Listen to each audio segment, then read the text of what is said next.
সাবেক আইজিপি মামুন ও শহীদুল রিমান্ডে।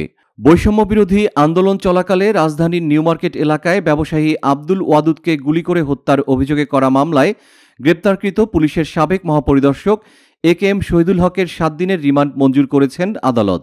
অন্যদিকে ছাত্র আন্দোলন চলাকালে রাজধানীর মোহাম্মদপুরে মুদি দোকানি আবু সায়েদকে গুলি করে হত্যার অভিযোগে করা মামলায় গ্রেপ্তার পুলিশের সাবেক মহাপরিদর্শক আব্দুল্লাহ আল মামুনের 8 দিনের রিমান্ড মঞ্জুর করা হয়েছে।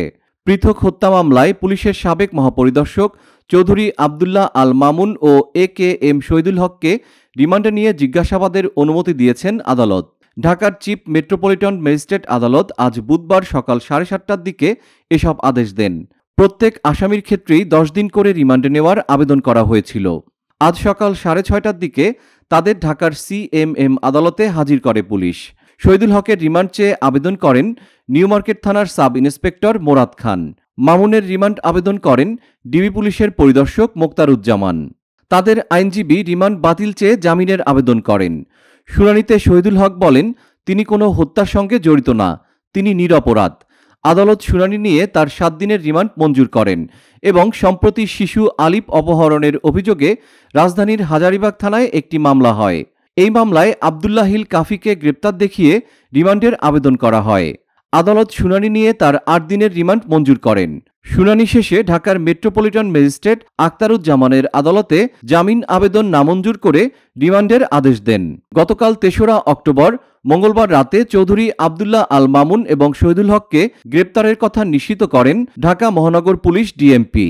ডিএমপির গণমাধ্যম ও জনসংযোগ বিভাগ থেকে বলা হয়, শহীদুল হককে উত্তরা 16 নম্বর সেক্টর থেকে গ্রেপ্তার করা হয়। অন্যদিকে চৌধুরী আব্দুল্লাহ আল মামুন সেনা হেফাজতে ছিলেন। তার বিরুদ্ধে মামলা হওয়ায় তিনি সেনা হেফাজতে থাকা অবস্থায় আত্মসমর্পণের ইচ্ছা প্রকাশ করেন। রাতে তাকে পুলিশ হেফাজতে নেওয়া হয়।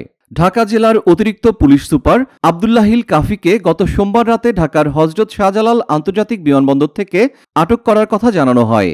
তখন অবশ্য বলা হয়েছিল, গত 5 আগস্ট আশুলিয়ায় লাশ পোড়ানোর ঘটনায় পুলিশ কর্মকর্তা আব্দুল্লাহিল কাফির সংশ্লিষ্টতা খতিয়ে দেখা হচ্ছে। আব্দুল্লাহ আল মামুনের অবসরে যাওয়ার কথা ছিল 1.5 বছর আগে। তারপরও তাকে চুক্তিতে আইজিপি করে রেখেছিলেন শেখ হাসিনা। সর্বশেষ গত 5 জুলাই আরও 1 বছরের জন্য তার চুক্তির মেয়াদ বাড়ানো হয়েছিল। আইজিপি হওয়ার আগে তিনি র্যাবের মহাপরিচালক ছিলেন। সাবেক এই 2 আইজিপির বিরুদ্ধে একাধিক মামলা রয়েছে। আব্দুল্লাহ আল মামুন আইজিপি ছিলেন 30 সেপ্টেম্বর 2022 থেকে 6 আগস্ট 2024 পর্যন্ত, আর শহীদুল হক 31 ডিসেম্বর 2014 থেকে 31 ডিসেম্বর 2018 সাল পর্যন্ত আইজিপি ছিলেন।